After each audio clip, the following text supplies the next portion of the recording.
come on, please pick up. Please pick up, please pick up. Hunter, I thought you said he was home. Oh, thank God. Tom. There's my new heavyweight champ. How you doing, bud? Oh, awesome. Yeah, awesome. Fantastic, right? I mean, it was great seeing at UFC 317. Oh, absolutely. Yeah, so we got a little bit of a problem, guy, right? So at the heavyweight division, look, there really ain't nobody for you to fight. Now that John retired, we wasted your time. There's no one for you to fight, and we need someone to take on Ilia, dog. We got no competition in the division. How do you feel about making 155, man? Man, oh, man.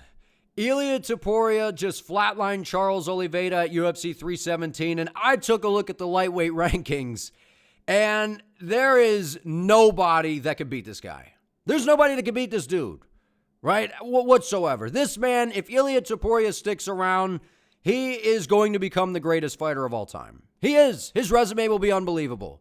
Because there's still some big names in the division, still some dangerous guys, right? So we're going to do this tier list style. I'm going to go through the lightweight division, and I'm going to break this down into 4 categories. Serious threats, right? Guys that actually are skilled. They bring something to the table that I think could cause some problems for Ilia. And as well as, look, there's no mystery that Ilia has expressed interest in moving up to welterweight. And I think if he does that, there's 2 possible reasons that he would do that. We'll discuss that in this video because I think that they would obviously be threats to Ilia. And then also someone that I could see moving up to the lightweight division, someone the UFC is clearly trying to build. And there are a couple guys currently in the weight class for stylistic purposes that I think could possibly cause him some issues. Let's hop into this. First, we got Arman Tsarukyan. Look, we know Arman, he's a guy that feels like he's kind of getting left out by the UFC, right? Ever since he pulled out of UFC 311.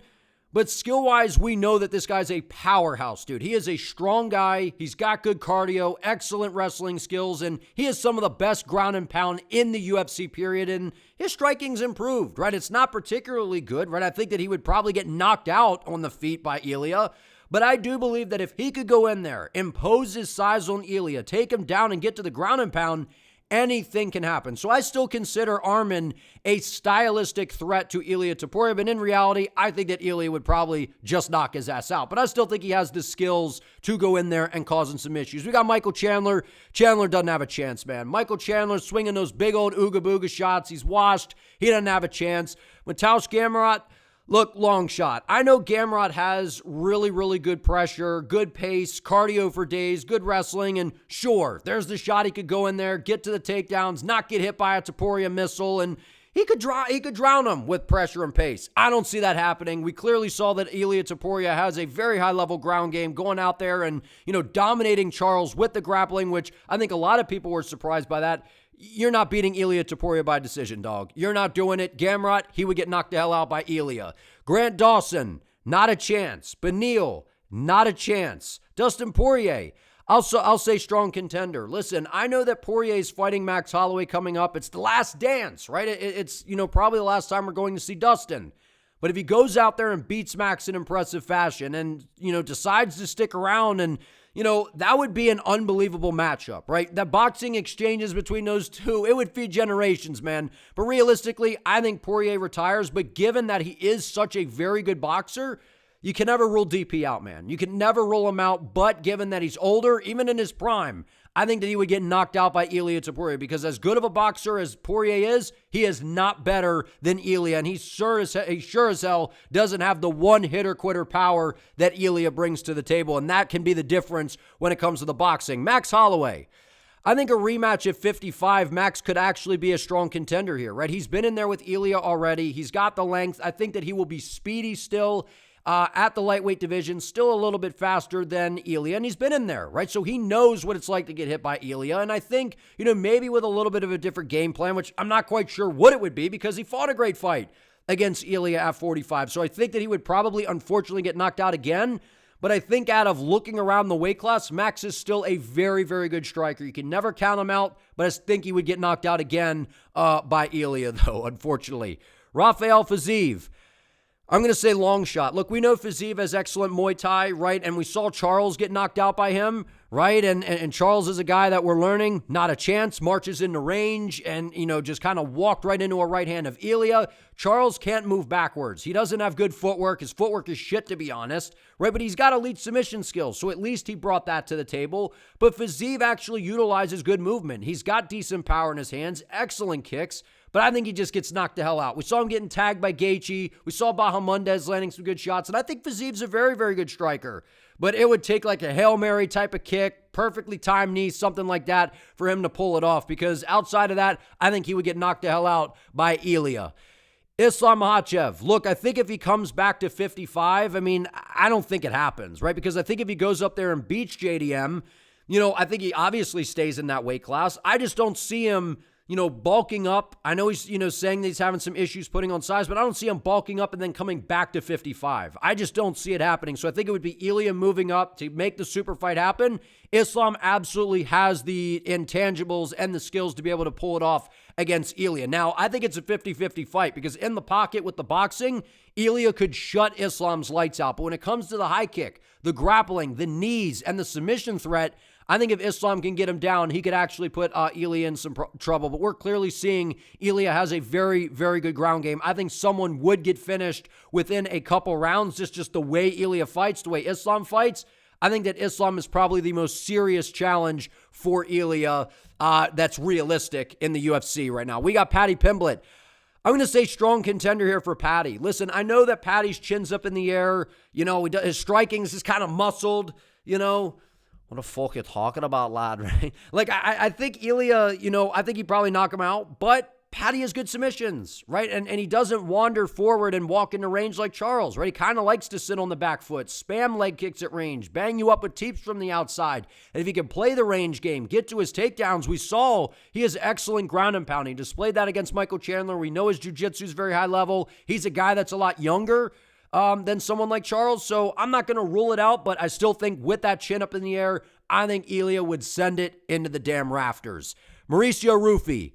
I think that Rufy is actually one of the few threats in the lightweight division right now. And I know that, he is not ranked and we have, his gas tank's not very good. We have questions about the grappling, but it would be literally the guy who the UFC sees as the next McGregor and Ilia versus the guy that fights like a prime McGregor and Mauricio. And I feel like that's what it would take. A guy that has sniper-like striking abilities, excellent counters, ridiculous speed, excellent defense, a very dynamic arsenal to where he could just go in there and snipe Ilia. You send him on a mission, he comes army crawling across the octagon in a ghillie suit, lines up and pop, and just lets a right hand go down the middle.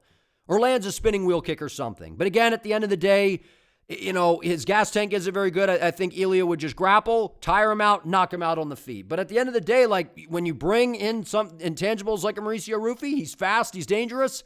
I think that he has a better shot than most of the lightweights. Terrence McKinney doesn't stand a chance. I know he's aggressive in the first round. Maybe he could go out there, catch him with a shot or something. That ain't happening. He would run right into range, get knocked the hell out. Joe Alvarez.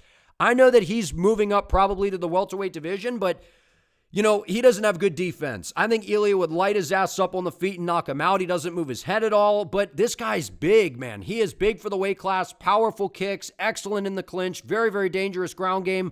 And I feel like I said, you have to be a finisher to go in there and cause any issues for Ilia. And Joe Alvarez is a finisher, right? He's young, he's hungry, he's dangerous, but at the end of the day, with the lack of defense, I think he would get knocked the hell out. Dan Hooker. I'm going to say long shot here, right? And the only reason I say long shot for Hooker is because we know he's got good knees. We know he's got range. And I feel like if you're a good striker that has a nice length advantage over Ilia, you could possibly cause him some issues. We saw Herbert do that back in the day, but I feel like that fight, that was just kind of a learning opportunity for Ilia. I think Dan Hooker would get knocked the hell out because he doesn't use his range well. He would kind of just march right into range and get starched by a Topuria shot and put out cold. But again, he's still a good striker and a guy that does have very good knees to where he could time one up the middle. So that's why I say it would be a long shot. Moicano, not a chance. He would get knocked out in seconds. Chris Duncan, he's gritty and tough, but he'd get knocked the hell out. Justin Gaethje, I'm going to say long shot because Gaethje does have great power. He's got really good leg kicks to where maybe if he could stay defensively safe, he could beat up the lead-legged Topuria. He is way too reckless, way too ooga-booga, throwing these big winging shots, and it takes an entire round for him to get to the stool, for Trevor Whitman to be like, slow down. And if you need that in round number 1 against Ilia, it's too late. You're getting knocked the hell out. His irresponsible defense will absolutely cost him in a fight against Ilia Topuria. Gaethje would get knocked the hell out. Please don't book that fight. Firas Ziam, I'm going to say long shot. Listen, I know that Ziam, he's not exactly a finisher. We saw him finish Matt Frevola, but he is a very talented striker. He's rangy. He's got whippy, fast kicks to where we saw Jai Herbert be able to land some of those shots on Ilia. And like I said, I feel like Ilia has fixed those holes in his game, but he's snappy. He's rangy. And I feel like if you bring some snap and some range, dog, like, I feel like there's a little bit of hope there. So that's why I'm going to say long shot and not say a 0% chance, because I do think with some of that snappiness, maybe you could catch him with a shot. But again, at the end of the day, he doesn't have very good defense. I think he gets knocked the hell out. Benoit Saint-Denis, not a chance. People are so high on Benoit Saint-Denis, and I never got it. I knew he was going to get knocked out by Poirier. I was kind of surprised at how easily Moicano beat him. Benoit Saint-Denis, I know he's got the hamburger face. But listen, he's a cool dude. He's got the military background. He's badass. This guy has horrible boxing defense. If you have horrible boxing defense, you are getting knocked the fuck out by Ilia Topuria in the very first exchange. Serious threat, Jack Della Maddalena. I put him and Islam as the top 2 threats because, like I said, if Islam wins, I could see Ilia moving up and fighting Islam. But if JDM wins, I could see Islam, coming maybe back down to 55, retiring. I have no idea. And then I could see Ilia moving up to have, some sort of super fight with the second best boxer in the sport behind Ilia in Jack Della Maddalena. Imagine that fight. The speed, the footwork, the combinations of JDM against the outstanding boxing skills of Ilia that has clear one-shot knockout power. And I still think, even though he's the 55er and a guy that started at 45, I think that he would have more KO power than Jack Della Maddalena. The boxing exchanges, what a hell of a fight that would be, man. Sign me up. Jean Silva. I could see the UFC pushing this guy clearly. I think he can become champion at featherweight. I could see him eventually moving up to 155 pounds. He's fought there before. He's a big, stout guy. We saw him do very well against Drew Dober. He's got clear power in his hands, man, and he's dangerous. He's confident.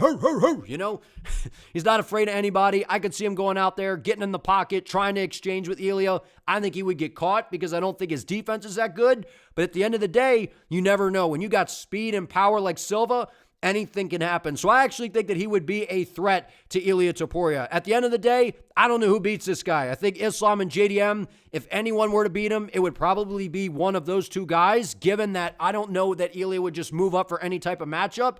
So this is what I think. Let me know what you guys think down in the comments. Give this video a like, and if you enjoyed, please consider subscribing to the channel. I would appreciate it. See you next time.